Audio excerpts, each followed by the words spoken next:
What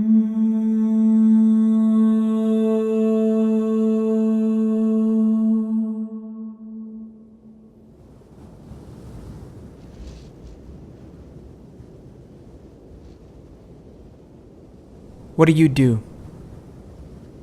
I'm professor at the Department of Child and Youth Studies at Stockholm University, and I'm doing research on migration and education, especially newly arrived refugee students in our schools. What drove you into this field? Many different reasons, scientific interest, scientific curiosity, but also partly my own biography, my own life story. I arrived as a refugee to Sweden in 1992, and I even worked as a teacher for newly arrived refugee students. So during those years, I had so many questions and so few answers. And once I got the opportunity to make research of this, I wanted to understand my life story as well by using scientific concepts, methodologies, and so on. What is your greatest source of energy? The best feedback I ever got is when people, after my lectures or when some of my books or articles are published, where people call me after a while and they say, we have implemented parts of your research in our schools, in our neighborhoods, relations with parents, with young people, cooperation between different governmental agencies, and it works really, and we have improved results in schools, or we have improved something else, and that makes me really happy. And then I realized that what I'm doing is not just for the sake of my own career, it's also having impact for people around, and that's really what gives me energy to work more and try to achieve more. What is the best advice you've received? From the beginning, when you arrive to a new country, you are part of the immigrant community, and you see desperation. You see how people believe that they can't achieve anything in that society because they are foreigners, they don't speak the language. But I realized that coming to a country as Sweden, a country of opportunity, you need to learn the language, you need to get into contact with the people, and I knew, and I was prepared that people many times would tell me, you are not good enough. They will, shut the door in front of my face, say I don't belong there, I'm not like them, stuff like that. And I was prepared for that, and I felt, I'm gonna fight it back by proving myself, show them they're not smarter than me, then I have a lot of contribution to live to that society. And never give up, believe in yourself, work hard. But it's not just up to individuals. The society has to open many doors if immigrants, like myself once was, wanna get integrated in society. If it's not the same, what is the best advice you can give? First of all, you need to figure out what would you like to do with your life. That's the most important thing, and it doesn't matter what you do. What matters is that you feel good about it, that you are ready to spend your life doing that, and that you are doing that not just for yourself, your own internal satisfaction or your career opportunities, but also that you are doing it for other people. You are doing something good for the community, you are doing something good for other people, and you can see it. So it doesn't matter what you do, if you are in the finance sector, or you are an artist, or you are in sociology, or you're a filmmaker, or whatever, that you feel that. So you need to have a goal in your life, and then you need to have some kind of a plan or structure how you're going to achieve that, and then you need to be diligent and work hard, and but the most important quality is you have to believe in yourself, because if you don't believe in yourself, you can't expect other people to believe in you. What would you like to achieve in this lifetime? I have achieved a lot. I believe I'm not satisfied. I know that the day when I feel, oh my God, now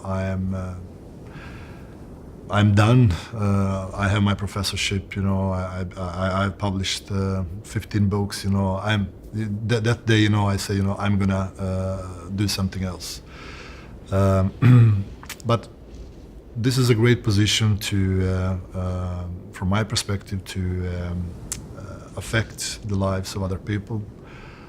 within the frame of what is possible within what I'm doing. So what I would like to achieve is to have even more research that can be applied in particular circumstances to help children who do not have socially strong and rich parents, to help them, to help schools, help those kids achieve good grades and become citizens of our countries.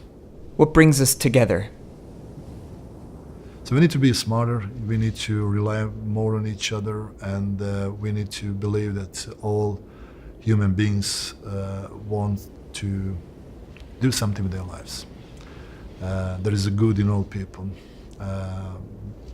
Saying that, I do not underestimate problems. I do not underestimate differences in people. But I think that we need to be a little bit smarter as human beings, actually. I think we could achieve much more. Less divisions, more commonality.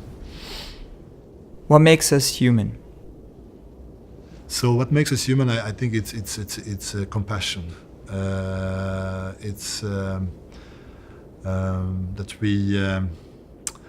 we want to help each other, and even if we throughout history and even today we love to kill each other for ideas and to solve different problems, I think the humanity has advanced tremendously for the last 20, 30, 40 years after the Second World War.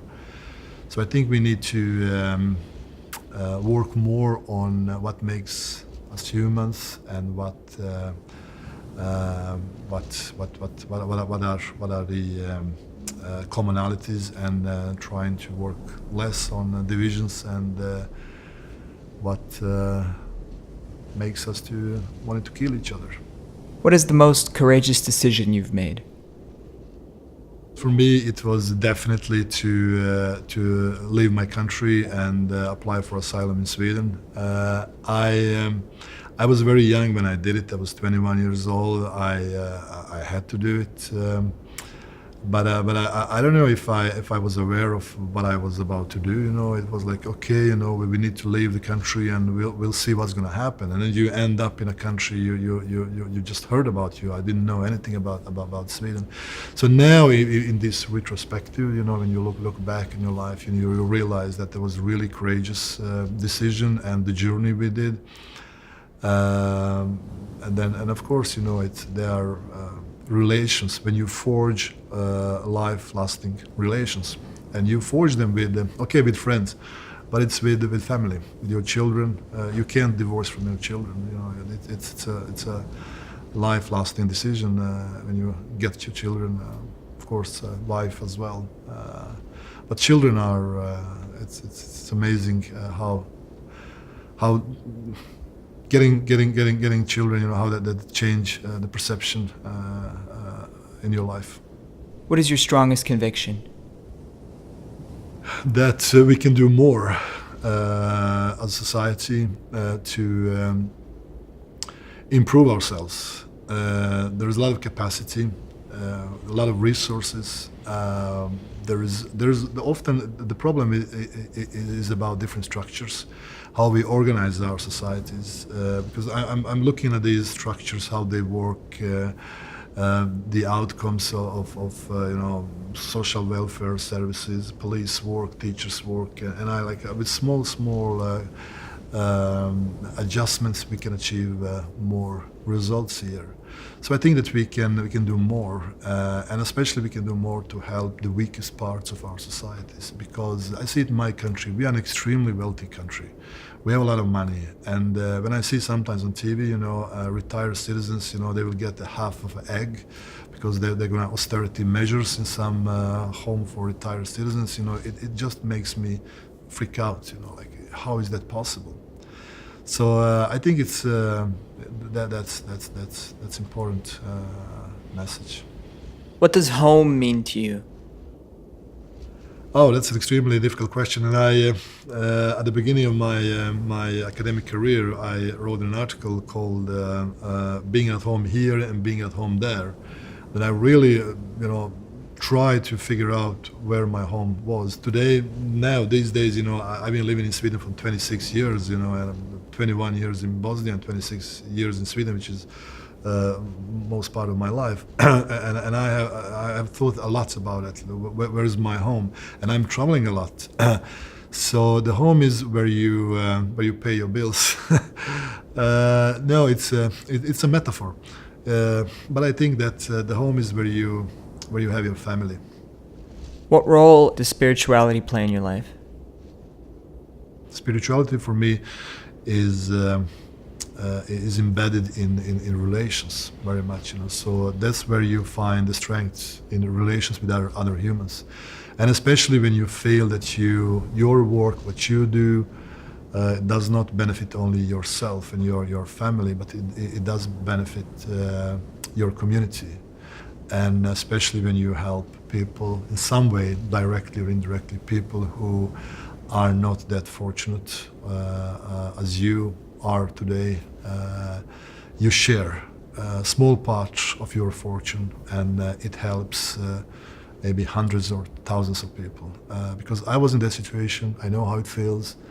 I went to the Red Cross soup kitchen to get food from the beginning. I slept in the refugee shelter together with 40 other men, and I remember how it felt to get a nice word, or someone came by, gave us some clothes or something, and you feel like, and you are 21 years old, of course, it's not easy for you to digest that in your identity, but I know how it feels, so that's what I'm trying to remember and trying to repay as much as I can, but it's always this feeling that I'm not doing enough. Who are you? My name is Nihad Bunar, and I'm a father of two beautiful boys, husband, a beautiful wife, and I have a great job, and I have had the opportunity and the privilege to meet incredibly smart people all over the world. At the end of the day, I am just a boy from Sarajevo who had big dreams, and I got a chance to achieve some of them. Hopefully I will be able to achieve many more of them.